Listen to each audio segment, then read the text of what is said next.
kakak kita, Kakak Alexandra Tagiana Suatan dari In, In, Indohun, dan teman-teman yang saya banggakan yang meluangkan waktunya untuk menimba ilmu dari pemateri kita, dari kakak kita ini. Tanpa memperpanjang waktu, kata sambutan selanjutnya akan disampaikan oleh pada Dr. Hewan Aludin. Waktu dan tempat saya persilakan.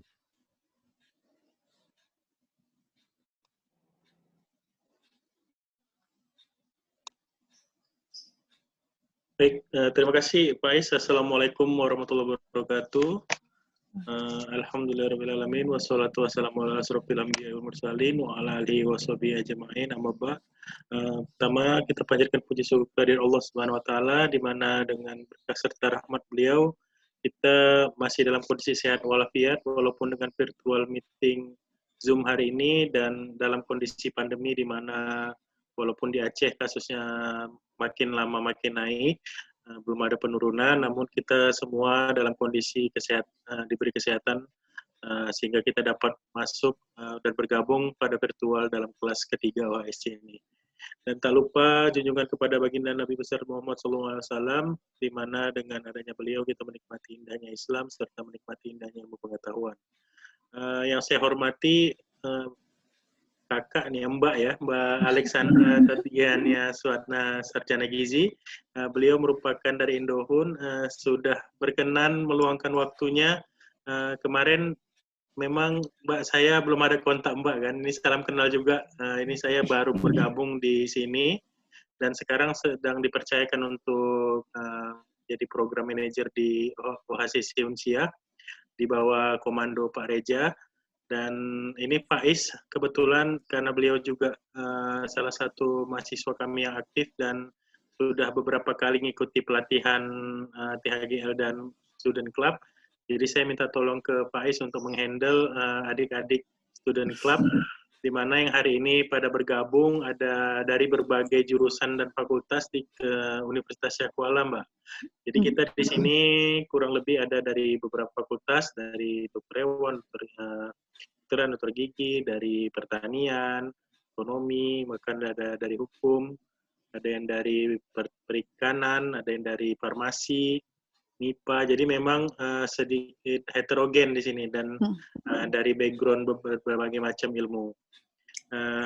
Dan sedikit informasi bahwasannya kelas OHSC ini memang kita sedikit terlambat, Mbak, karena di yang lain-lain sudah pada selesai kan, namun karena kemarin kondisi pandemi di sini dan belum stabil, dan ya biasalah di Sumatera jaringannya nggak terlalu apa kan, adik-adik memang disibukkan dengan dunia perkuliahan dan tugas, dan ke mereka ini baru selesai ujian midterm, jadi kita baru melaksanakan lanjutan di kelas ketiga hari ini.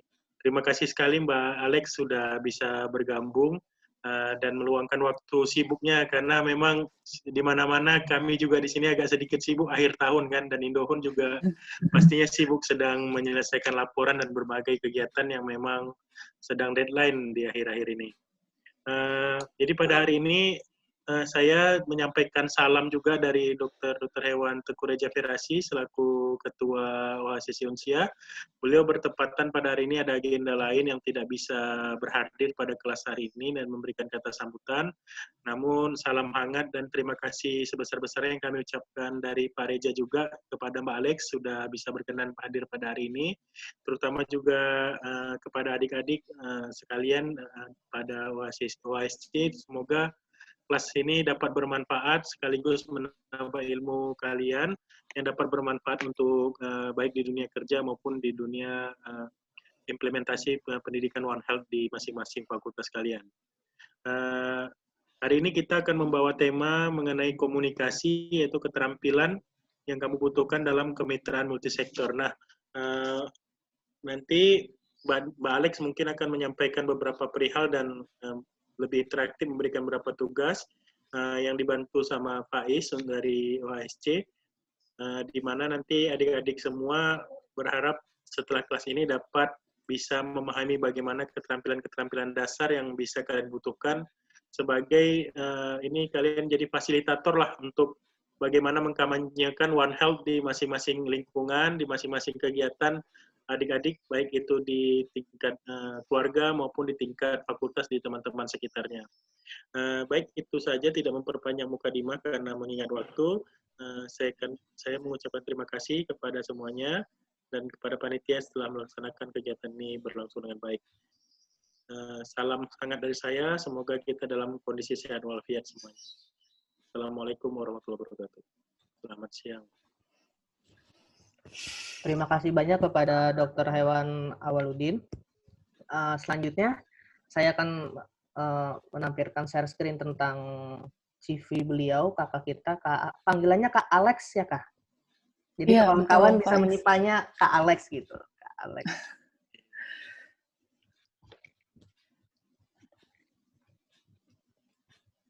Sudah terlihat?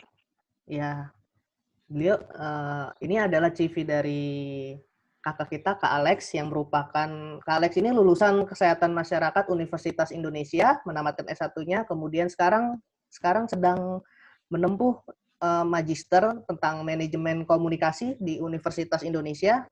Background jabatan beliau di Indohun ya adalah sebagai Senior Strategic Communication, dan begitu banyak beliau ilmu tentang komunikasi. Baiklah, selanjutnya kita nyalain kamera dulu yuk, kita kumpulin dulu semangatnya. Kita ada latihan secara virtual, secara video di WA. Yuk kawan-kawan, mungkin kalau ada yang jaringan mungkin pakai suaranya aja gitu. Yuk, siap, 1, 2, 3, one health. Sehat bersama. Ayo, coba lagi. Ayo.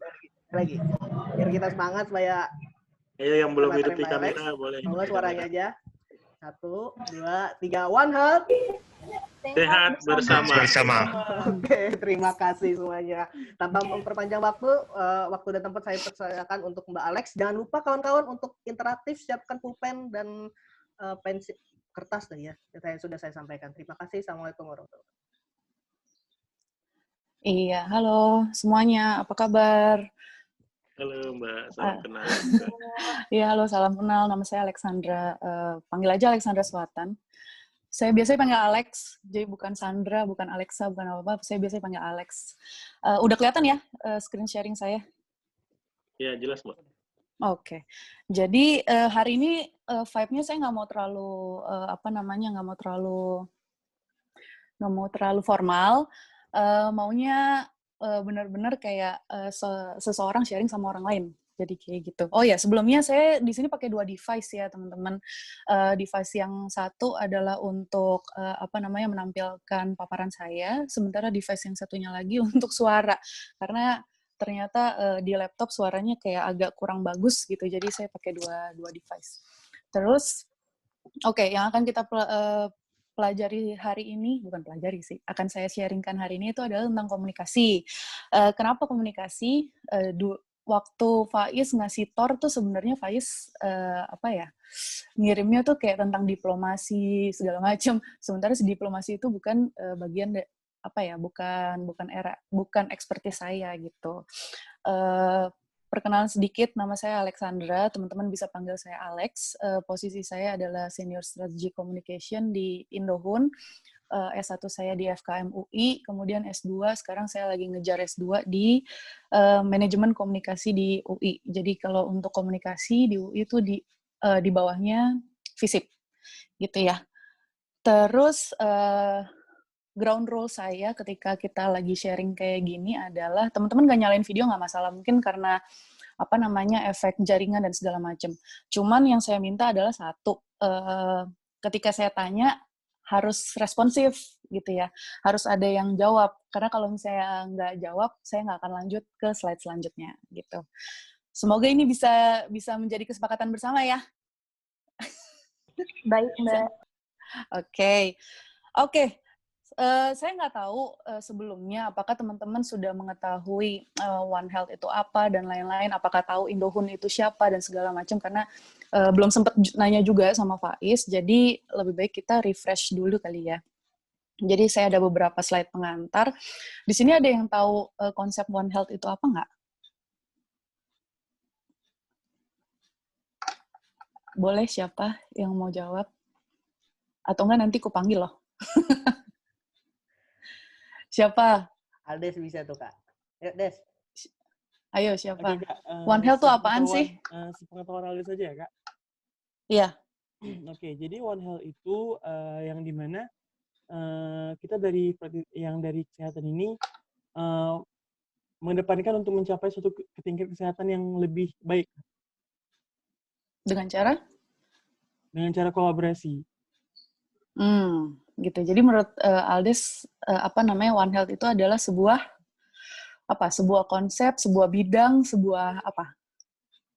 Kalau menurut Aldi itu sih konsep sih, Kak. Sebuah konsep. Oke. Jadi yang disampaikan sama Aldes itu benar ya. One Health itu bukan bidang. One Health itu bukan sektor. One Health itu adalah pendekatan. Pendekatan apa? Pendekatan yang sifatnya kolaboratif, sifatnya multisektor, sifatnya transdisiplin. Tujuannya adalah untuk bekerja sama mulai dari tingkat lokal, regional, nasional, dan global. Outcome-nya itu apa? Jadi dari konsep One Health, output-nya adalah bekerja sama secara kolaboratif, multisektor, dan transdisipliner. Itu output-nya. Outcome-nya adalah mengatasi masalah kesehatan dan mengenali keterkaitan antara manusia, hewan, dan lingkungan. Jadi masalah kesehatan yang diatasi dengan konsep One Health ini adalah masalah kesehatan, nggak cuma kesehatannya manusia aja, tapi juga kesehatan hewan dan kesehatan lingkungan. Sebagai contoh, saya ambil contoh adalah COVID-19. COVID-19 itu kita mengakui dia adalah masalah kesehatan. Tapi COVID-19 bisa diselesaikan dengan paradigma kesehatan aja atau enggak? Coba.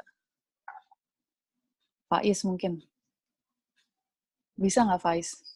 COVID-19 diselesaikan dengan paradigma atau sudut pandang kesehatan saja? Tidak, Kak. Banyak sekali, Kak. Contoh sektor lain yang berperan apa? Kebudayaan masyarakat. Iya, lalu? Habis itu transportasi juga, Kak. Iya, perhubungan. Kemudian ada sektor pariwisata kita mati. Kemudian sektor ekonomi kita udah mau mengalami resesi.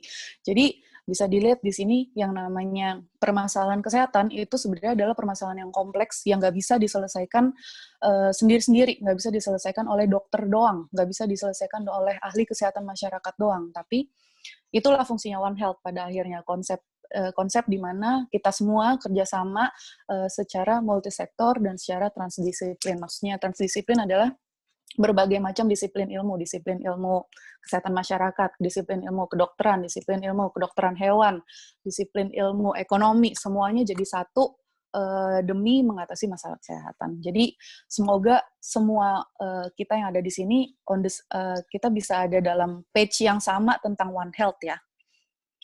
Terus di Indonesia itu ada satu institusi yang memperjuangkan agar konsep One Health ini bisa diadopsi oleh siapa? Oleh pemerintah.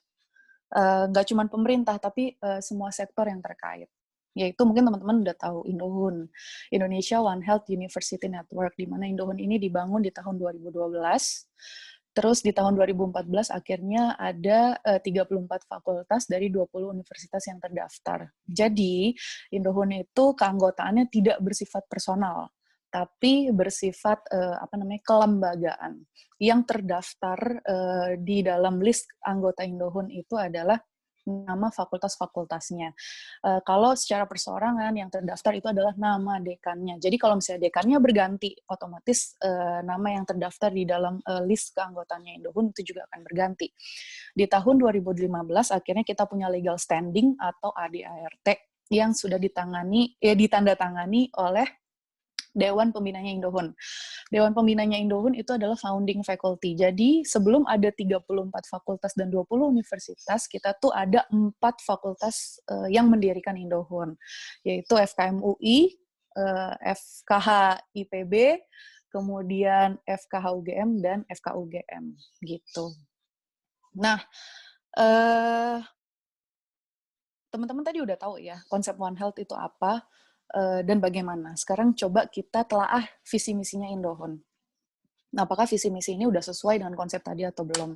Visinya Indohun adalah mendorong kolaborasi lintas profesi dalam rangka menyelesaikan permasalahan kesehatan pada manusia, hewan, dan lingkungan. Visinya mendorong koordinasi dan kolaborasi lintas disiplin ilmu dan lintas institusi.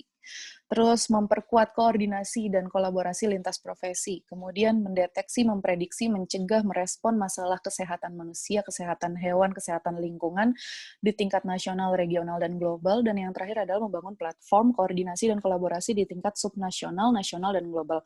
Kalau misalnya saya tanya, menurut teman-teman ini udah sesuai dengan definisi konsep One Health yang tadi kita sepakati bersama atau belum? Udah sesuai atau belum? Boleh ada yang jawab? Kita mau review bareng-bareng nih. Farel mungkin? Menurut kalian udah sesuai sama konsep yang kita omongin bareng-bareng di slide 1 tadi atau belum? Faiz aja nggak apa-apa, Faiz. Menurut Faiz sudah sesuai atau belum, Faiz? Menurut saya sudah sih, Kak. Karena kan Udah kolaborasi hampir semua sektor. Ini ada hewan, lingkungan, manusia, dan ada lintas disiplin. Iya, betul. Jadi semuanya udah, semua keyword yang ada di dalam definisi, definisi One Health itu sendiri, udah kita masukin ke menjadi visi misinya Indohun. Nah, kemudian, kalau kita ngomongin tentang visi dan misi, kita itu perlu yang namanya kendaraan gitu ya. Kenapa? Karena kita nggak bisa melakukan segala sesuatunya sendiri. Kendaraannya itu adalah, salah satunya adalah anggota Indohun yang tersebar di seluruh Indonesia, mulai dari Sabang sampai Merauke. Bisa teman-teman lihat sendiri di sini, dari Universitas Siak Kuala sampai Universitas Cendrawasih. Mungkin banyak yang nggak tahu anggotanya Indohun tuh sebenarnya ada segini banyak gitu. Dan kalau misalnya teman-teman lihat di slide itu ada universitas yang tulisannya warna biru. Ada 5. Kenapa tulisannya warna biru? Karena selain menjadi anggota, mereka punya privilege yang lainnya, yaitu One Health Collaborating Center. Nah, One Health Collaborating Center itu apa sih? OHCC itu adalah wadah kolaborasi yang didirikan oleh Indohun untuk mendukung penerapan pendekatan One Health dan keberlanjutannya, terutama di lingkungan berbasis universitas. Kalau teman-teman lihat dari misinya Indohun poin ketiga tadi, Indohun itu bermain di level nasional, regional, dan internasional. Sementara untuk di level lokal, harapannya itu adalah peran dari OHCC. Makanya OHCC ini pada akhirnya dibangun.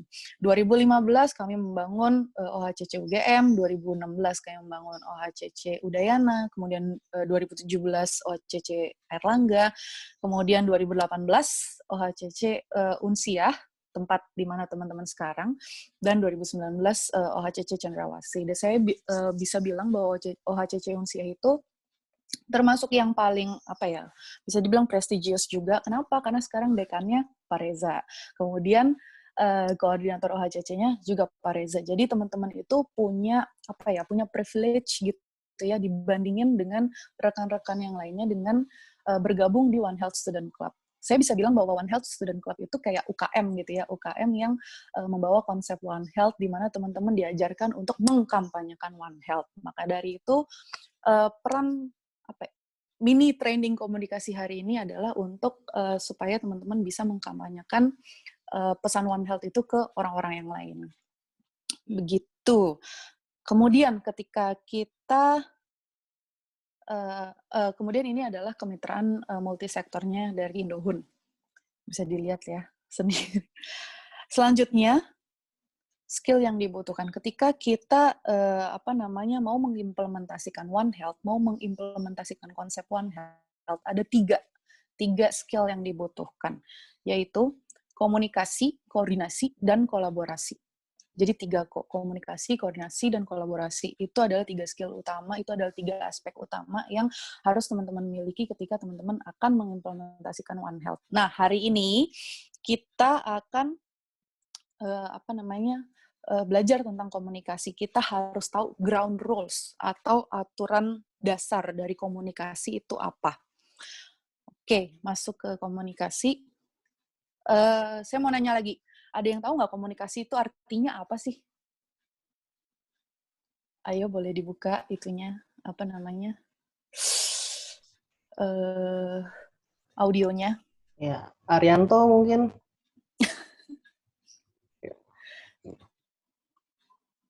Halo. Arianto atau Nia, Dinia. Komunikasi itu kayak kita menyampaikan sesuatu, kayak menyampaikan pesan gitu, message.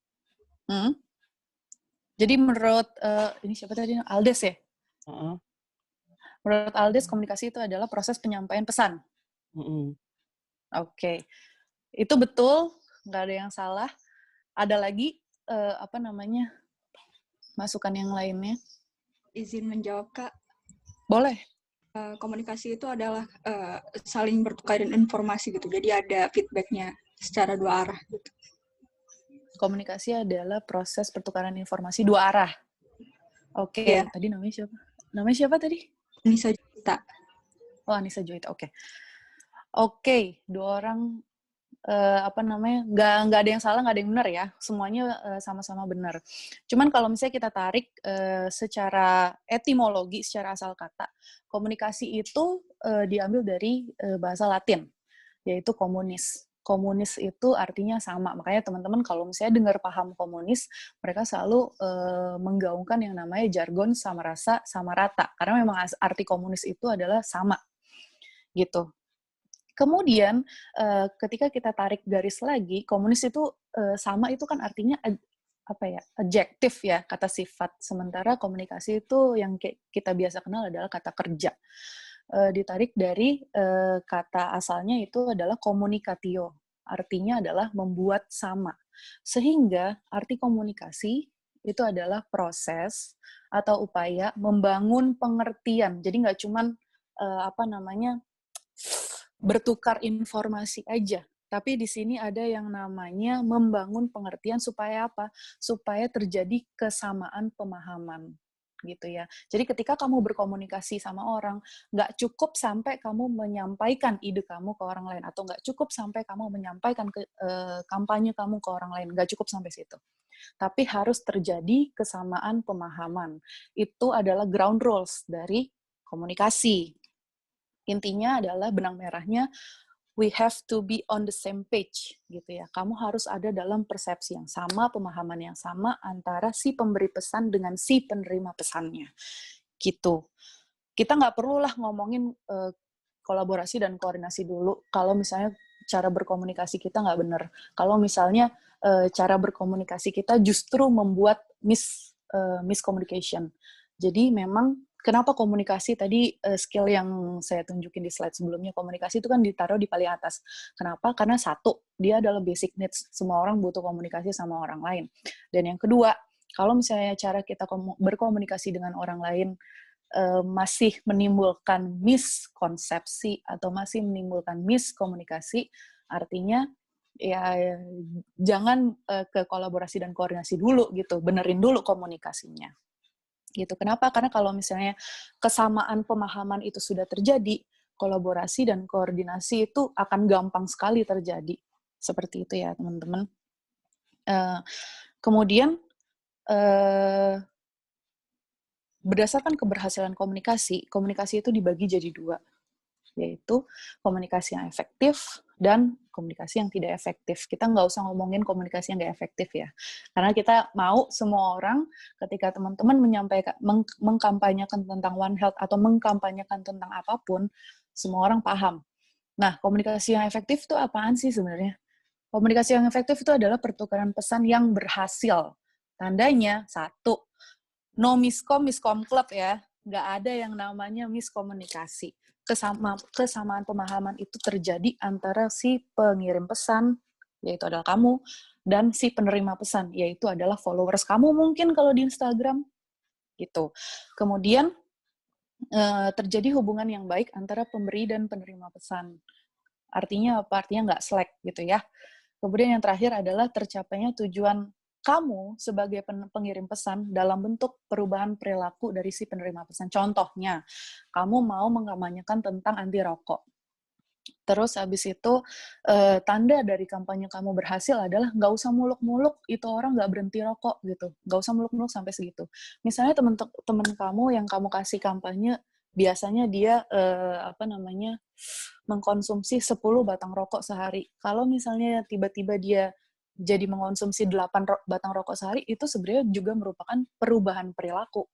Jadi keberhasilan komunikasi itu nggak perlu sampai yang bombastis.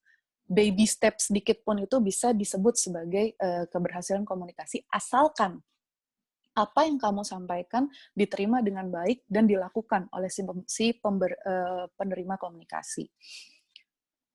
Untuk membangun komunikasi yang efektif, ada beberapa elemen komunikasi yang harus diperhatikan, yaitu source, message, channel, dan receiver, SMCR. Jadi ini adalah salah satu model komunikasi yang saya pelajari, namanya model komunikasi Berlo. Si Berlo itu nama orang ya. Berlo ini tuh menyatakan bahwa komunikasi itu terdiri dari source, message, channel, dan receiver. Apa aja sih ini? Source itu kita, pengirim pesan. Kemudian message itu pesannya. Channel itu salurannya. Kemudian receiver adalah penerima pesannya. Sebagai contoh sekarang kita lagi webinaran. Pengirim pesannya siapa? Ayo Faiz dijawab. Kakak. Oh ya, boleh. Siapa namanya? Kak Alexa kan. Oh ya, pengirim pesannya aku, betul. Terus receivernya siapa? Kami anggota. Kami Kak, OHC Uncia. Betul. Kemudian pesannya apa? Materi tentang tentang ilmu terkait komunikasi Kak. Betul. Channelnya apa? Zoom. Betul. Jadi teman-teman udah tahu ya elemen komunikasi itu seperti itu. Nah, keberhasilan komunikasi itu tergantung juga dari faktor-faktor yang mempengaruhi semua 4 elemen komunikasi ini. Dari source dan receiver, which is adalah source sama receiver itu kan sebenarnya orang ya. Dari orang 4 faktor yang mempengaruhi keberhasilan komunikasi itu ada 4, yaitu yang pertama adalah keterampilan komunikasi. Kemudian sikap, baik itu sikap dari si pengirim ataupun penerima pesan, baik itu sikapnya introvert atau ekstrovert, sikapnya terbuka atau tertutup, itu sangat mempengaruhi keberhasilan pengiriman pesan kamu. Kemudian pengetahuan, apakah pengirim pesannya pengetahuannya S1, terus penerima pesannya pengetahuannya cuma tingkat SD, itu sangat amat mempengaruhi. Kemudian sistem sosial, pengirim pesannya adalah konglomerat misalnya, penerima pesannya adalah kebalikan dari konglomerat, itu sistem sosial. Kemudian budaya, teman-teman yang latar belakang kebudayaannya adalah kebudayaan Aceh, ngobrol sama teman-teman lain yang mungkin kebudayaan Papua, pasti beda kan. Itu adalah faktor-faktor yang mempengaruhi source dan receiver. Kemudian faktor yang mempengaruhi message, itu ada 5. Ada isi atau konten, kemudian ada elemen, perlakuan, struktur, dan kode. Kalau untuk saluran, yang mempengaruhi saluran itu adalah panca indera. Ketika teman-teman berbicara dengan teman-teman yang tuli, itu akan berbeda caranya pasti dengan teman-teman yang tidak ada keterbatasan dari secara pendengaran. Salurannya pasti akan beda. Seperti itu. Itu dari elemen komunikasi. Kalau isi, balik lagi ke message ya. Kalau isi itu maksudnya adalah materinya, materi pesannya. Kemudian kalau elemen itu maksudnya adalah hal-hal terkait nonverbal, contohnya penggunaan bahasa.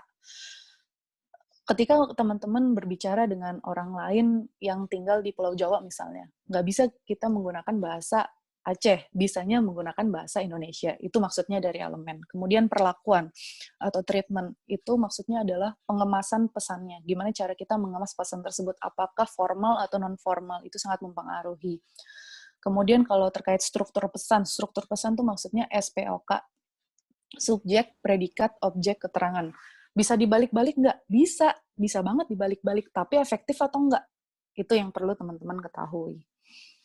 Nah, terkait dengan elemen komunikasi ini, menurut teman-teman, yang bisa dipelajari antara source message, channel, dan receiver itu yang mana? Yang bisa kita pelajari lewat apa namanya? Lewat course gitu. Itu yang mana? Ada yang bisa kasih jawaban? Nggak apa, salah nggak apa. Nggak ada yang salah, nggak ada yang... Sodik. Yang mana, Sodik? Nah, Sodik lagi. Kalau yang apa tuh keterampilan komunikasi? Keterampilan Sorry, komunikasinya yang mana? Ini dari source, message, channel, sama receiver. Mana yang bisa kita pelajarin saat ini, menurut kamu? Kalau saya source dan receiver keduanya. Karena kalau Source sama receiver. pengiriman atau penyampaian pesan itu harus ada yang penerima supaya juga. Jadi kalau untuk, oke, terima kasih Sodik. Jadi untuk source sama receiver sebenarnya itu udah terserah dari apa namanya masing-masing orang, karena masing-masing orang punya latar belakang sendiri yang berbeda-beda. Jadi sebenarnya source sama receiver nggak bisa kita pelajarin as hard skill. Yang bisa kita pelajarin di sini adalah pesannya, message-nya. Gimana caranya teman-teman membuat pesan. Jadi ketika kita mengkampanyekan sesuatu, nggak bisa ujuk-ujuk kita menggunakan bahasa yang kita gunakan sehari-hari. Teman-teman harus memetakan, teman-teman harus memfiltrasi, teman-teman harus harus tahu audiensnya teman-teman siapa. Karena ketika teman-teman berbicara merepresentasikan diri sendiri, ya kita bisa bebas mau ngomong apapun gitu. Tapi ketika teman-teman merepresentasikan OHSC, kita nggak bisa bebas berbicara, nggak bisa bebas sebebas kita merepresentasikan diri sendiri, benar nggak? Jadi yang namanya message atau membuat pesan itu adalah salah satu elemen komunikasi yang bisa kita pelajarin as hard skill. Nah, saya mau kasih salah satu pelatihan gimana caranya membuat pesan. Pelatihan ini pernah saya dapatkan dari USAID, gitu ya. Namanya adalah The Message Triangle. Teman-teman kan tahu ya, pilar komunikasi atau pilar pesan, pilar message itu sebenarnya nggak cuman ini kan, nggak cuman why, how, dan what. Tapi ada namanya 5W 1H, yaitu what, when, where, who, why, dan how. Tapi kemudian when, where, dan who sebenarnya bisa kita bukan di dismiss ya, tapi lebih tepatnya kayak diabaikan untuk sesaat. Kenapa? Karena when, where, dan who itu adalah pilar teknis. Sementara how, why, dan what itu adalah pilar substansi. Jadi, kita harus tahu dulu nih substansinya. Kita harus bangun dulu nih substansinya. Baru setelah itu teman-teman bangun teknisnya seperti apa. Berdasarkan substansi yang udah kita buat, ini tuh pesannya cocok untuk siapa, yang kayak gitu. Jadi makanya di sini yang mau kita pelajari adalah 3 pilar ini dulu. Why, how, dan what. Oke. Why itu ketika teman-teman membangun pesan, selalu dimulai dengan why. Makanya ketika teman-teman skripsi, bab 1-nya selalu latar belakang. Latar belakang itu artinya juga why. Jadi why itu difokuskan pada masalah yang sedang teman-teman selesaikan dan memberitahu audiensnya teman-teman atau followersnya teman-teman kenapa mereka harus peduli sama masalah itu. Kemudian how. How itu ketika teman-teman membangun segmen how, yang harus teman-teman jelaskan itu adalah pendekatan unik yang teman-teman lakukan. Jabarkan mengenai apa yang teman-teman lakukan untuk mencapai tujuannya dan bagaimana pendekatan teman-teman itu berbeda dengan orang lain. Fokusnya di sini tuh apa sih yang kamu lakuin gitu loh. Jangan menggunakan bahasa teknis atau jargon untuk mendeskripsikan apa yang sedang kamu lakukan.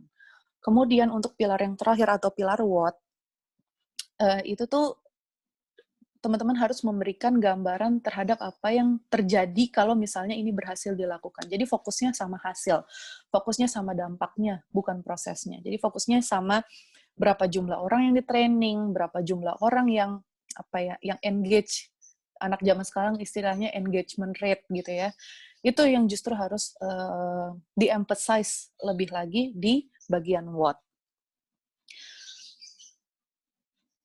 Kemudian ini adalah contohnya. Contoh yang sempat saya buat. Coba kita telah satu-satu ya. Why-nya, baik lagi, why itu adalah latar belakang. Why-nya adalah sekitar 2/3 dari semua penyakit menular yang ditemukan pada manusia berasal dari hewan. Oleh karena itu, kerjasama antar sektor manusia dan hewan adalah kunci untuk meningkatkan kesehatan global dan melindungi kehidupan manusia di planet ini. Sayangnya, keterampilan kolaborasi tidak datang secara alami. Tenaga kerja di berbagai sektor seringkali bekerja secara terpisah, menciptakan sistem terfragmentasi yang rentan terhadap ancaman penyakit yang muncul. Menurut teman-teman, bagian why-nya ini udah efektif atau belum? Aldes, coba. Aku hafalnya cuma Aldes doang nih. Halo? Iya, Kak. Kan tadi kalau di why kita tahu bahwasannya dia itu difokuskan pada masalah yang sedang kita selesaikan dan memberitahukan kepada followers kita itu mengapa mereka peduli. Jadi dari yang udah dijabarkan di sini sekitar 2/3 dari suami itu udah Kak. Udah. Ada yang bisa diituin nggak? Diperbaiki?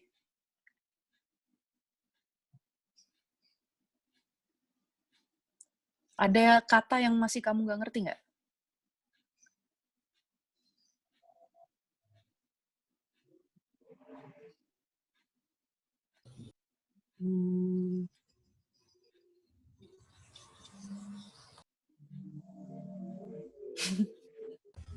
Sepertinya tidak ada Kak, belum Kak.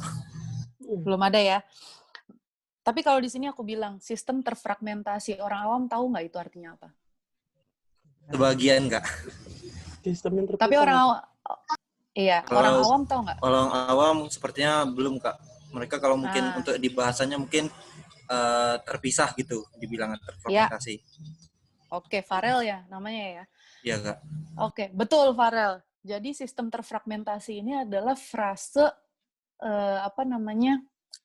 yang bisa dibilang sebagai jargon. Jadi jargon tuh bukan penyemangat, bukan yel-yel ya. Jargon itu adalah term teknis gitu maksudnya. Jadi yang tahu ya kita doang, tapi orang awam nggak tahu kayak gitu. Jadi jangan sampai ada yang namanya jargon. Ini adalah contoh yang masih kurang tepat. Kemudian untuk how, USAID mendukung universitas di Indonesia melalui Indohun untuk membekali tenaga kesehatan manusia, hewan, dan lingkungan saat ini. Dan di masa depan dengan keterampilan kolaborasi dan mendorong mereka untuk bekerja sama dalam pencegahan, pengawasan, dan manajemen penyakit. Indohun melakukan pelatihan, penyempurnaan kurikulum ketenaga kerjaan, dan menjalin kemitraan antara pemerintah, akademisi untuk memenuhi tujuan tersebut. Jadi udah jelas ya, di how ini tuh menunjukkan apa sih yang kita lakukan, apa sih yang Indohun lakukan, which is ya adalah membuat pelatihan, menyempurnakan kurikulum, sama menjalin kemitraan. Kemudian untuk yang what-nya kita fokus sama hasilnya. Hasilnya adalah sejak 2012, harusnya 2014 ya ini, 34 sekolah kedokteran hewan, keperawatan dan kesehatan masyarakat di seluruh Indonesia telah bergabung dengan Indohun, menjangkau ribuan pelajar dan profesional di berbagai sektor yang bekerja dalam meningkatkan kesiapsiagaan nasional melawan wabah. Di sini yang di-emphasize lebih adalah jumlah fakultas yang tergabung dan ribuan pelajar dan profesional. Jadi ketika teman-teman membangun what-nya ini, harus dikasih tahu berapa banyak sih sebenarnya dampaknya, berapa banyak sih sebenarnya orang-orang yang teman-teman jangkau. Kayak gitu. Selanjutnya, ketika teman-teman sudah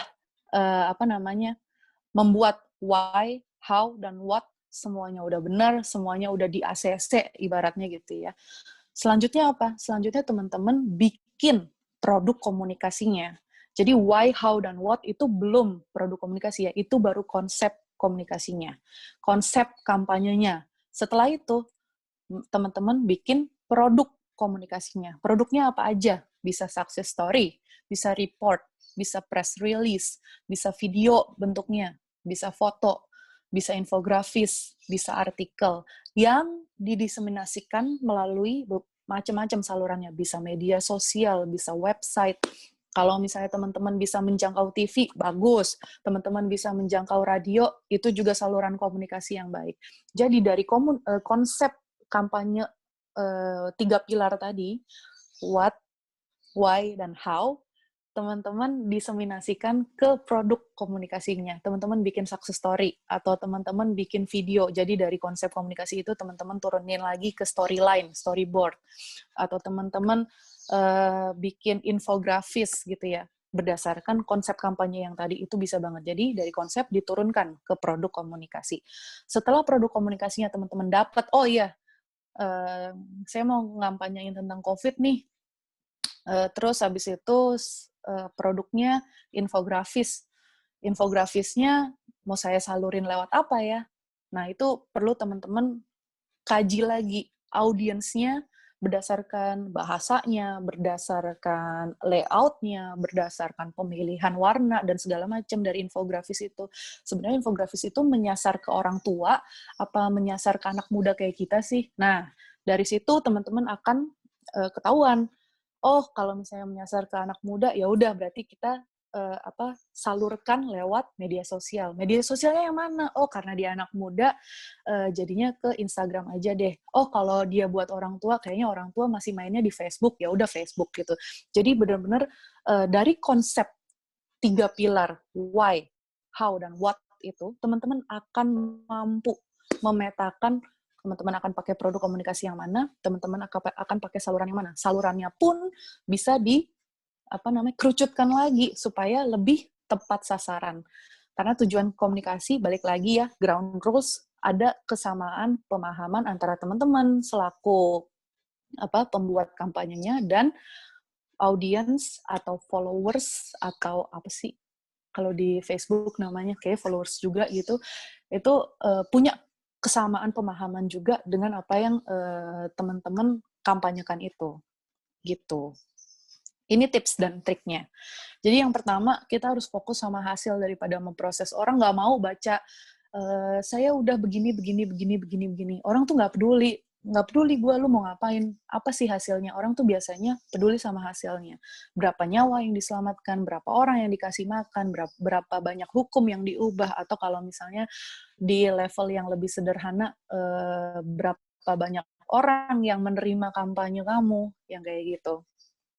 Kemudian yang kedua, kita harus menggunakan bahasa yang sederhana. Berkaitan dengan nomor 2, lihat nomor 3, no jargon. Nggak boleh ada istilah teknis.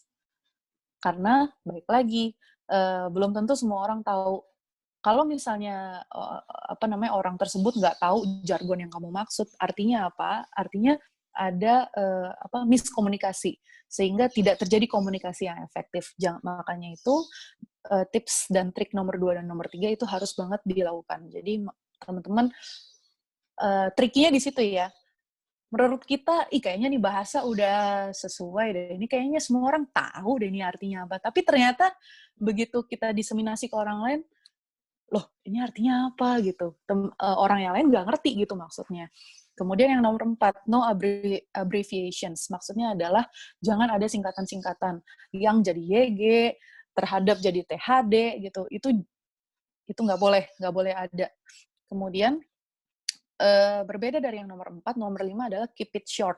Keep it short tuh maksudnya bukan apa yang tadinya panjang terus teman-teman singkat. Maksudnya bukan gitu ya. Tapi kalau keep it short tuh maksudnya adalah apa yang tadinya panjang teman-teman ringkas. Kayak di sum up gitu. Teman-teman kayak membuat summary dari apa yang panjang tadi. Sama yang terakhir, yang paling penting yang aku sampaikan tadi, connect with your audience. Teman-teman harus memetakan nih, ini kampanye buat siapa? Audience sama followersnya teman-teman itu relate nggak sih sama isu itu? Itu semua harus dipetakan. Nah, berkaitan dengan hal-hal yang tadi, aku mau ada mini workshop nih. Tapi sebelum masuk ke mini workshop, ada yang mau nanya nggak? Jadi sebenarnya materi komunikasinya udah selesai, nggak berasa ya. Ada yang mau ditanyain nggak sebelum kita masuk ke mini workshop? Ada yang ingin ditanyakan, mungkin ada bagian triangle tadi, atau banyak sekali pemaparan yang sangat luar biasa dari Kak Alex tentang elemen, tentang bagaimana komunikasi yang efektif. Atau mau kita langsung masuk aja nih ke mini workshopnya, supaya teman-teman tahu kesulitannya di mana, jadi bisa nanya sekalian. Kak, izin bertanya, Kak. Boleh. Tadi kan di bagian contohnya tadi yang why, what, dan how-nya itu kan, yang why-nya itu kan keterampilan kolaborasi yang tidak datang secara alami. Berarti maksudnya ini permasalahannya itu karena ketidakadaan kerjasama antar multidisiplin gitu kan, Kak? Betul. Untuk membantu dalam penanggulangan penyakit gitu. Terus how-nya itu kan dari USAID-nya ini mendukung gitu kan prosesnya gitu. Sedangkan what-nya itu pembentukan yang Indohun gimana tadi efek-efeknya gitu, kayak ada pembentukan OHSC, OHCC gitu kan. Tapi kalau yang saya tangkap, Pak, untuk kerjasamanya itu masih belum dapat gitu dari why-nya itu untuk ke how dan what-nya gitu. Maksudnya gimana tuh? Belum dapat? Oh, belum frontal gitu maksudnya. Di how dan what-nya itu kalau dari Farel itu kayak nggak menjawab why-nya gitu, Kak. Atau mungkin Farel kurang apanya gitu. Enggak. Sebenarnya nggak ada yang salah, nggak ada yang benar, Farel, kalau untuk mendefinisikan why, how, dan what. Karena baik lagi ini subjektif dari pengirim pesan ke si penerima pesannya. Kalau di sini kenapa nggak terlalu frontal disebutkan bahwa dokter kerja sendiri-sendiri, ini kerja sendiri-sendiri, makanya Indohun ada di sini untuk menyatukan kita semua. Kenapa nggak frontal? Karena memang itu keterbatasan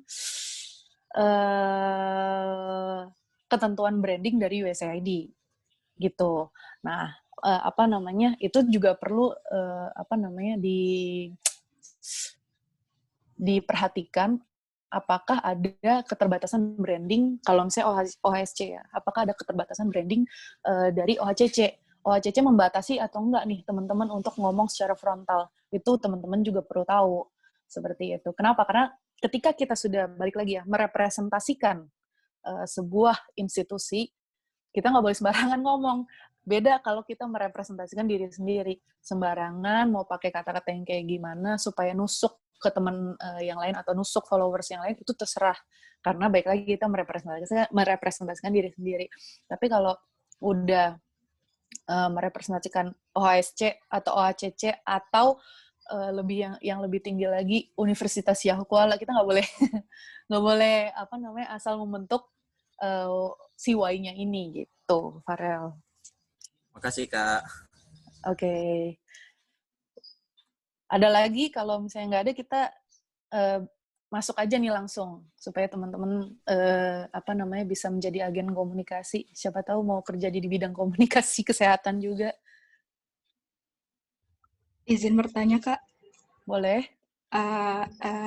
Jadi kan tujuan utama tadi kan dari komunikasi kan kesamaan pemahaman ya dari source sama si receiver-nya kan? Receiver. Ya, receiver-nya. Jadi kalau misalnya si receiver-nya itu ignoran gitu, Kak. Terus apakah artinya itu komunikasinya gagal gitu? Terus juga gimana caranya menyikapi receiver yang ignoran tersebut gitu kan? Karena receiver yang ignoran tersebut kan bisa jadi memberikan impact yang buruk ke lingkungan sekitar gitu kan. Terima kasih. Betul. Oke. Jadi pertanyaan bagus ya. Jadi kalau untuk gimana caranya kita, menurut aku, apakah komunikasi yang terjadi efektif atau nggak efektif? Jadi komunikasi yang terjadi menurut aku pada saat itu tidak efektif. Kenapa? Karena pemahamannya dia nggak sama apa yang kamu kampanyekan. Terus gimana caranya supaya jadi efektif? Caranya adalah kamu ubah faktor-faktor balik dulu ke atas nih. Nih, faktor-faktor ini loh. Ini adalah faktor-faktor yang bisa diubah. Keterampilan komunikasi kamu bisa kamu ubah. Gimana caranya supaya si orang yang ignoran ini, oh iya ya, oh iya ya, oh iya ya. Mungkin kemarin-kemarin ketika kita mengkampanyekan, kita ngampanyenya terlalu frontal.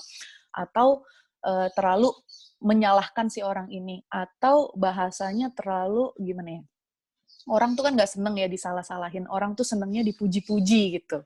Nah, dari situ bisa kamu ubah. Ketika kamu ubah dan akhirnya dia menerima, itu baru terjadi komunikasi yang efektif. Jadi kalau misalnya tidak ada kesamaan pemahaman, itu artinya komunikasinya belum efektif. Terus, apalagi yang bisa diubah? Kita tutup mata ya sama faktor-faktor yang ada di receiver-nya. Kenapa? Karena ketika kita mengkampanyekan sesuatu, harus kita yang fleksibel, bukan dia yang fleksibel. Kita nggak bisa minta seorang perokok untuk fleksibel ngikutin kita, itu nggak bisa. Kita bisa fleksibel ngikutin ke dia. Oh, dia maunya apa sih? Dia tuh maunya di-treat atau diperlakukan dengan kayak gimana sih? Itu yang fleksibel yang bisa ada kita. Kemudian, dari sisi message-nya, message kamu terlalu frontal atau enggak? Message kamu terlalu menyalah-nyalahkan dia atau enggak? Kalau misalnya iya, artinya kita bisa pakai misalnya sistem analogi gitu. Membandingkan antara ini dengan ini. Atau bisa pakai juga dengan pemaparan ketakutan, fear appeal. Jadi kalau misalnya lo ngerokok gini, lo bisa gini loh gitu. Jadi kayak nakut-nakutin dia. Sebelum-sebelumnya misalnya kamu menyalahkan dia. Kalau yang sekarang diganti caranya. Jadi nakutin orang itu gitu. Jadi balik lagi, komunikasi yang efektif cuma bisa terjadi kalau misalnya si penerima pesan menangkap maksud dan tujuan dari kampanye kamu. Kalau misalnya dia belum menerima atau belum menangkap pesan yang atau kampanye yang kamu lakukan, itulah pentingnya evaluasi. Setelah evaluasi, source, message, dan channel itu bisa kamu ubah sesuai dengan si penerima pesan itu sebenarnya maunya dia tuh kayak gimana sih, kayak gitu. Udah jelas atau masih ada lagi? Sudah, Kak. Terima kasih, Kak. Oke, sama-sama. Kita langsung masuk ya ke mini workshop. Jadi teman-teman, aku sempat minta tolong sama siapa namanya? Sama Faiz, supaya teman-teman kalau misalnya pakai HP bisa nyiapin kertas dan pensil atau pulpen, atau kalau yang udah pakai laptop bisa pakai Microsoft Word-nya. Kita mau melatih cara kita untuk membuat why, how, dan what itu tadi. Jadi yang pertama adalah why. Why itu balik lagi difokuskan pada masalah yang sedang Anda selesaikan dan memberitahu audiens kenapa mereka harus peduli. Coba teman-teman bikin why-nya kamu tuh apa sih? Apa sih yang pengen kamu kampanyekan dan kenapa kamu pengen mengampanyekan itu? Mau dikasih waktu berapa menit untuk bikin ini? Nggak usah panjang-panjang ya, karena tadi udah dibilang bahwa keep it short aja. Dan nggak usah kalimatnya sampai kayak gini. Mau berapa menit? 3 menit. Cepat kali Bang, 3 menit Bang. Oh ya, 5 ya. 5 menit ya? Iya, 5 menit ya, teman-teman. Udah dibuka belum ini kertas atau Microsoft Word-nya? Sudah, Kak. Lagi mikirin deh. Oh, oke. Oke, 5 menit kita mulai dari sekarang.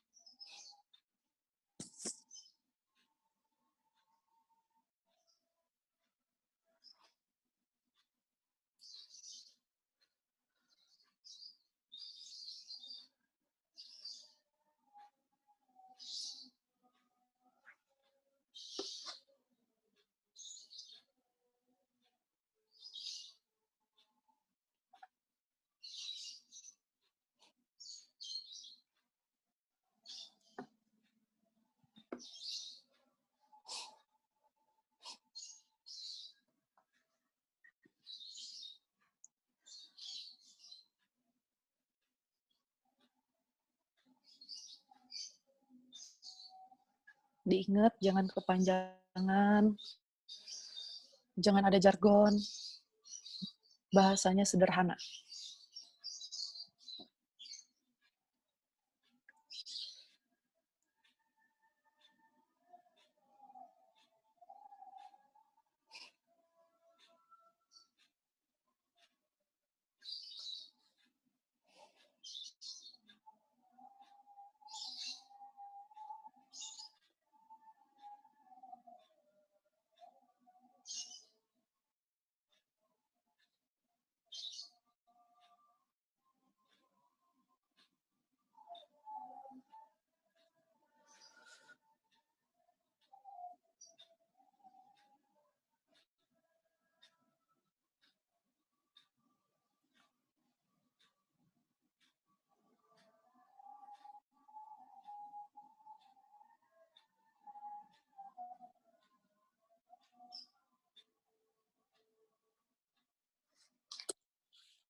Kak, ini buat why dulu atau langsung ke what-nya lah?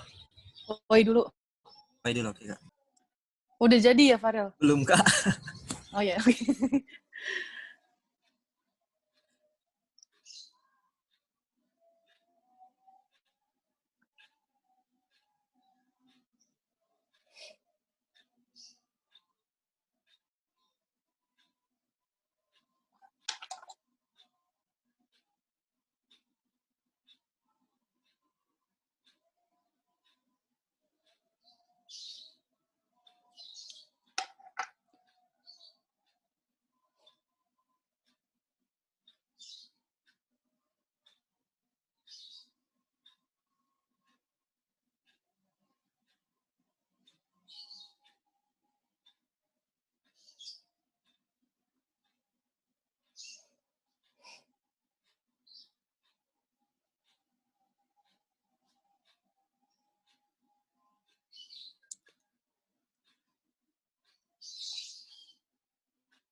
Oke, ada yang udah selesai?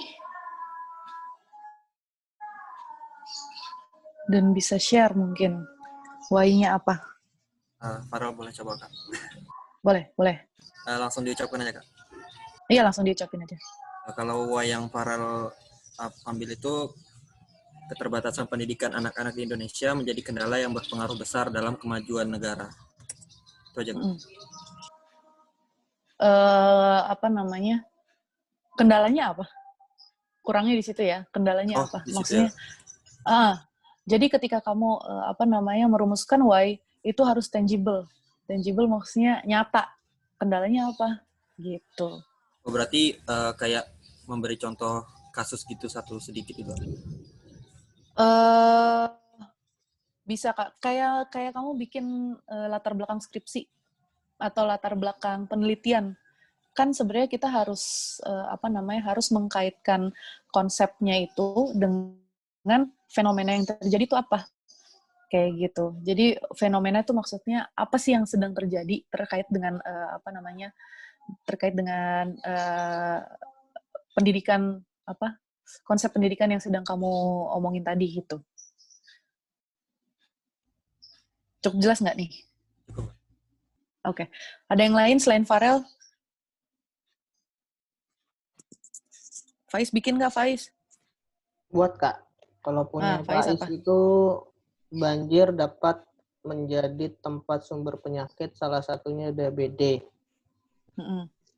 Sumber masalah banjir ialah perilaku masyarakat yang membuang sampah. Jadi yang mau kamu intervensi itu adalah perilaku pembuangan sampahnya itu? Iya. Oke, jadi sebenarnya teman-teman bener. Bener kok, bener. Aku ngerti, aku paham, dan setelah di screening kayaknya nggak ada jargon dan lain-lain, bahasanya juga sederhana. Yang penting itu ya, nggak ada jargon, bahasanya sederhana, teman-teman ngerti, teman-teman kasih ke teman-teman yang lain untuk baca, mereka juga ngerti, itu artinya udah oke. Dan pokoknya fokus yang namanya why itu adalah masalah yang ingin kamu intervensi gitu. Jadi untuk why kayaknya udah jelas ya. Selanjutnya adalah how. Apa yang akan kamu lakukan berkaitan dengan why yang sudah kamu bikin tadi. 5 menit juga ya. Jadi sampai 3:10. Aku mengencourage supaya semuanya bikin, kalaupun misalnya malu gitu untuk menyampaikan, nggak masalah. Yang penting dibikin aja dulu. Kenapa? Karena ketika kamu berkampanye, semuanya itu ada jam terbangnya. Kalau semuanya itu pakai yang namanya latihan. Kalau misalnya jarang latihan, nggak akan pernah bisa menghasilkan kampanye yang efektif. Gitu. Jadi baiknya teman-teman yang lain juga mengerjakan. Karena baik lagi, hal-hal yang kayak gini kayaknya nggak akan dipelajari di kampus gitu kan. Bisanya lewat webinar-webinar kayak gini gitu. Untuk how, balik lagi ya, nggak ada bahasa teknis.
Oke, ada yang udah selesai. Farel lagi kali, biar sinambung, jadi biar continue.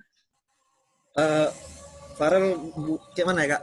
Kayaknya Farel paham gini kan. Farel paham maksud how, why dan what-nya itu. Teman Farel nggak terlalu pandai untuk menjabarkan dalam bentuk tulisan gitu Kak. Dan untuk merekonstruksi apa dan apa yang harus dilakukannya itu masih belum inilah Kak, belum pas kali. Udah sempet bikin how-nya belum tapi? Udah Kak. Tapi karena tadi kan ada sedikit saran revisi dari Kakak untuk yang di why-nya. Jadi padahal tadi mikir lagi, ya benar sih yang Kakak bilang kalau belum ada konteks inti yang harus Farel jelaskan di situ apa masalahnya. Jadi tadi Farel pikir-pikir kan, kalau misalnya Farel bahas tentang literasi gitu kan, kan minim literasi gitu. Terus Farel buat how-nya itu kayak mengadakan penggalangan donasi buku untuk diberikan kepada anak-anak yang berada di lingkungan kurang mampu untuk meningkatkan literasi gitu Kak. Nah tadi terus what-nya itu Farel pengen buat itu kayak udah didirikan pondok-pondok membaca di daerah-daerah A atau B yang memerlukan gitu Kak. Untuk pondok-pondok bacanya itu lebih bagus lagi kalau di-emphasize udah berapa banyak pondok baca, terus udah berapa banyak orang juga yang mengakses pondok baca itu. Gitu. Makasih Kak. Oke, ada yang lain lagi kayaknya Faiz, coba Faiz. Ica mungkin nih Kak. Siapa? Anissa Juwita. Boleh. Anissa Juwita. Panggilannya Ica ya. Oke, boleh. Ica coba. Untuk ini dari how-nya ya Kak? Dari what aja sekalian. Why? Dari why. Sorry. Why-nya, untuk why-nya, tekanan darah menjadi salah satu faktor risiko dari stroke bahkan kematian. Kurangnya pengetahuan masyarakat mengenai pentingnya mengontrol tekanan darah menjadi pekerjaan rumah yang penting bagi institusi kesehatan. Untuk how-nya, pemberian edukasi dan pemeriksaan secara berkala kepada masyarakat oleh kader-kader kesehatan desa atau tenaga kesehatan dan juga institusi pendidikan diharapkan dapat mencapai tujuan masyarakat bebas tekanan darah tinggi. Oke, kok udah. Itu contoh why dan how yang sederhana tapi sudah sesuai dengan ground rules dari why dan how yang udah sempat aku sampaikan tadi. Gitu. Terima kasih Ica. Kalau Faiz, coba Faiz. Tadi kan Faiz sudah ngomong why-nya kayak gimana. Coba how-nya Faiz kayak gimana? How-nya semua orang butuh uang Kak, jadi kita buat bank sampah aja nggak? Kata-katanya begitu. Salah ya. Terlalu frontal tadi katanya. Oke. Selanjutnya yang terakhir what-nya. Coba tadi kita udah dengar what dari Farel, teman-teman juga boleh exercise what-nya teman-teman tuh apa. Kalau misalnya memang teman-teman melakukan ini dengan sungguh-sungguh, nggak menutup kemungkinan setelah ini teman-teman bisa memetakan produk komunikasi apa yang akan teman-teman sasar dan siapa audiensnya dan saluran apa yang akan teman-teman gunakan. Jadi coba dilatih what-nya apa.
Udah?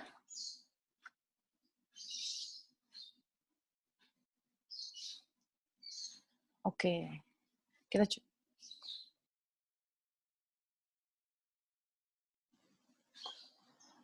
coba itu ya, sekalian wrap up beberapa orang mempresentasikan mulai dari why sampai what.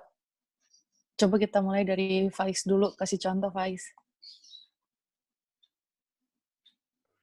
Terima kasih Kak. Jadi yang saya buat ini adalah tentang why. Why-nya itu banjir dapat menjadi tempat sumber penyakit, salah satunya DBD.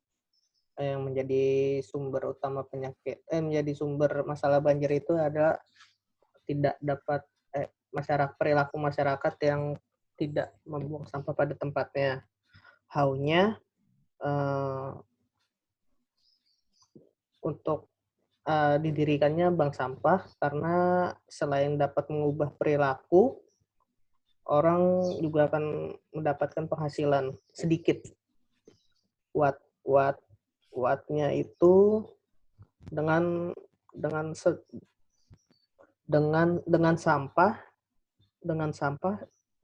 sampah ini masyarakat akan sedikit mendapatkan penghasilan dan juga sedikit merubah perilaku yang mungkin secara akan perlahan tidak akan secara perlahan mindset-nya akan berubah dari yang menghasilkan uang menjadi suatu sikap. Oke. Itu bagus Faiz. Untuk produk komunikasinya sendiri bisa berupa success story ya. Kalau misalnya yang Faiz sampaikan itu seperti itu, success story-nya itu bisa macam-macam bentuknya. Bisa bentuknya video, misalnya kamu bikin storyline atau storyboard-nya datang terus habis itu merekam yang kayak gitu sampai akhirnya jadi video. Bisa bentuk foto, bisa bentuk infografis, bank sampah tuh apa segala macam. Jadi banyak banget bentuk-bentuk produk komunikasi yang bisa dimanifestasikan berdasarkan tiga pilar which is adalah why, how, dan what yang udah dibuat sama Faiz. 2 orang lagi kali ya, biar bisa biar komprehensif gitu. Siapa orang kedua? Volunteer dong, masa ditunjuk terus? Kan udah S1 nih, udah sarjana. Belum sarjana, maksudnya udah bukan SMA gitu ya. Kalau SMA masih ditunjuk-tunjuk sama guru. Kalau misalnya udah S1 harus berani menunjuk diri sendiri. Ayo siapa? Kalau nggak ya aku tunjuk lagi nanti. Aldes. Iya. Jadi di Y-nya itu Aldes buat kemudian merupakan spesies terbesar dari Kemudian merupakan spesies terbesar dari ini sebenarnya Aldes ada ngutip dari bahasa Latinnya sih sebenarnya. Nggak apa-apa. Famili Farinaceae. Rata-rata itu panjangnya 2-3 meter dan bisa mencapai berat 100 kg. Nah, dan lembaga konservasi dunia ini memasukkan si komodo ini di dalam spesies yang rentan terhadap kepunahan. Namun, lembaga konservasi dunia memperkirakan komodo saat ini hanya sekitar 4.000 sampai 5.000-an ekor yang hidup di alam liar. Nah, untuk how-nya itu, maka pemerintah Indonesia dengan tanggap membentuk Taman Nasional yang diresmikan mencakup Pulau Padar, Rinca, serta 26 kecil lainnya, yang dibentuk pada tahun 1980.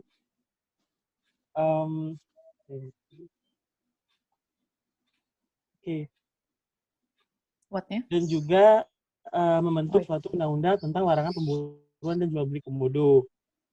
Dan memberikan sosialisasi kepada masyarakat yang tinggal di daerah konservasi. Dan yang terakhirnya itu, yang what, pada tahun 2019, pemerintah Indonesia setuju bahwasanya Pulau Komodo dibentuk sebagai wacana Jurassic Park. Nah, hal ini berarti bisa dijadikan barometer bahwasannya komodo ini spesiesnya menjadi lebih baik gitu, Kak. Oke. Aldes, menurut aku udah komprehensif yang punya kamu ya. Udah bagus. Cuman mungkin ya itu ada beberapa kata yang masih bentuknya tuh term teknis yang mungkin diketahui cuma sama orang-orang konservasi atau orang-orang di bidang alam liar gitu ya. Nggak apa-apa, tapi secara konsep sebenarnya udah mengalir mulai dari why sampai what. Jadi kita udah dalam page yang sama gitu. Jadi apa yang aku sampaikan tadi di paparanku, si Aldes sudah bisa menerima dengan baik. Satu orang lagi mungkin boleh.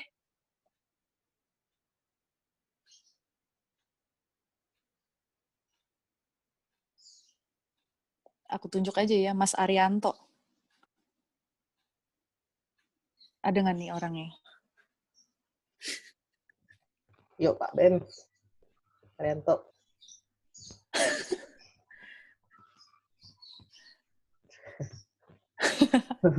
lagi pipis. Yang lain siapa? Kalau nggak mau ditunjuk.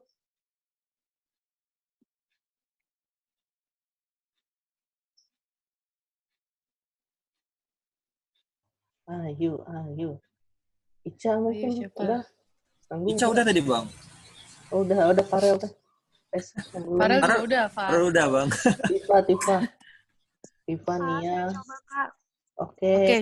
Nah, siapa ini namanya? Atifa. Oke, boleh. Tapi what-nya mungkin saya masih kurang paham gitu ya Kak. Jadi saya ambil tentang stunting. Jadi untuk why-nya, kondisi stunting di Indonesia memprihatinkan. Melansir data Kemenkes RI pada tahun 2018, ada 1/3 balita di Indonesia mengalami stunting.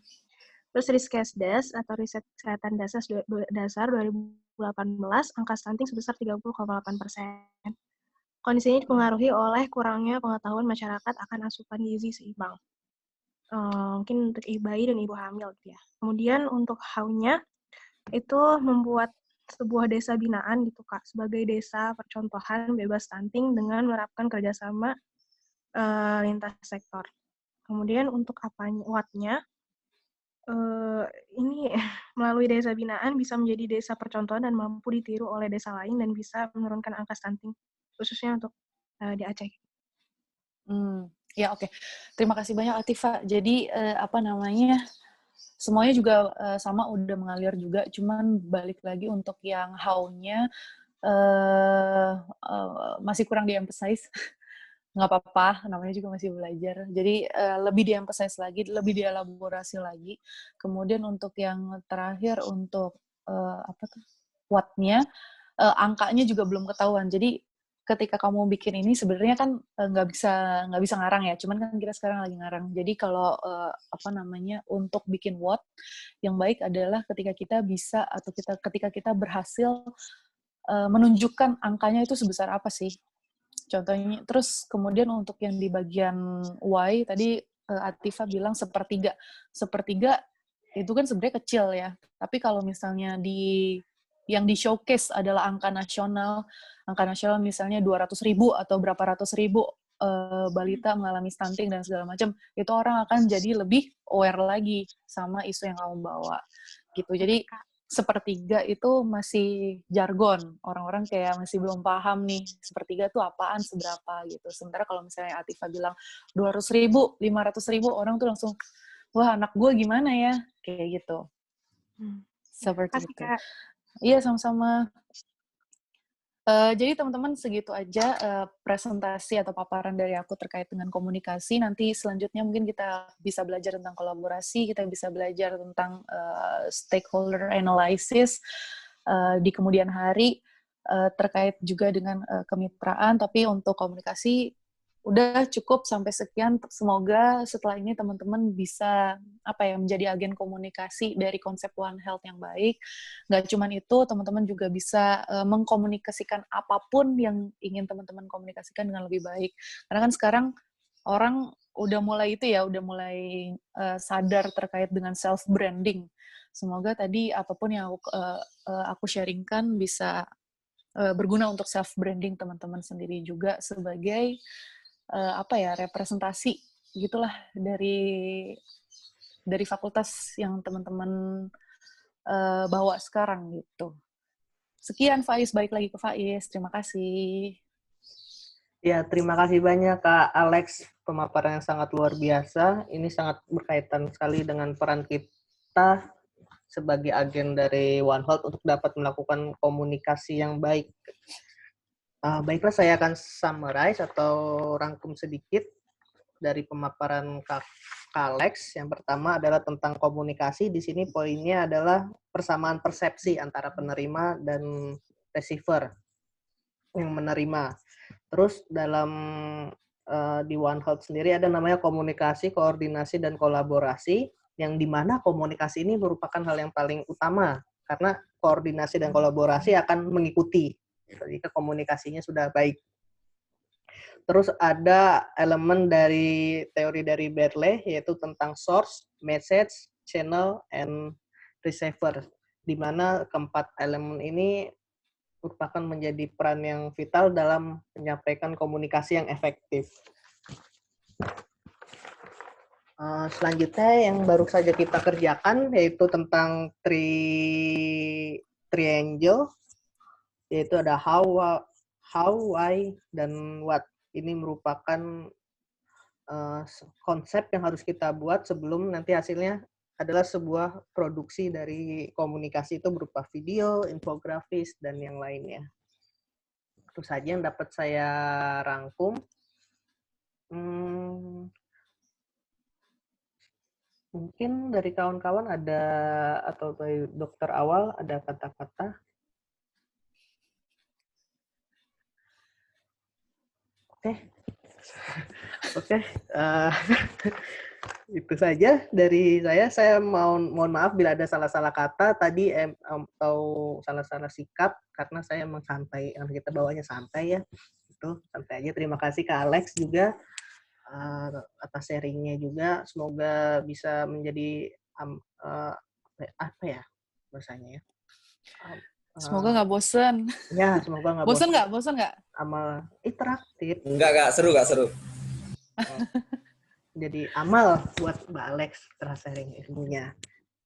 Saya tutup dan akhiri. Saya mohon maaf kepada teman-teman kalau misalnya ada salah kata, dan mohon ampun kepada Allah Subhanahu wa taala dan Tuhan.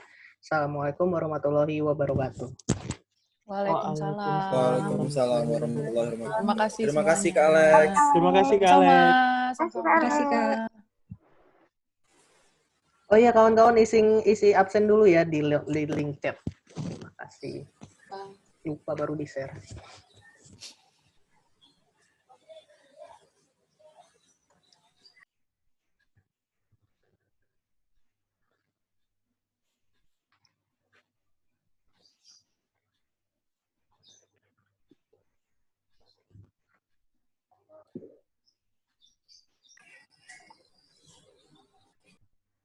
Voice saya izin live ya. Oh iya boleh Kak. Sertifikatnya ya, Kak, saya kirim lewat email nanti Kak. Oh, iya, oke. Makasih semuanya. Semoga nggak bosen.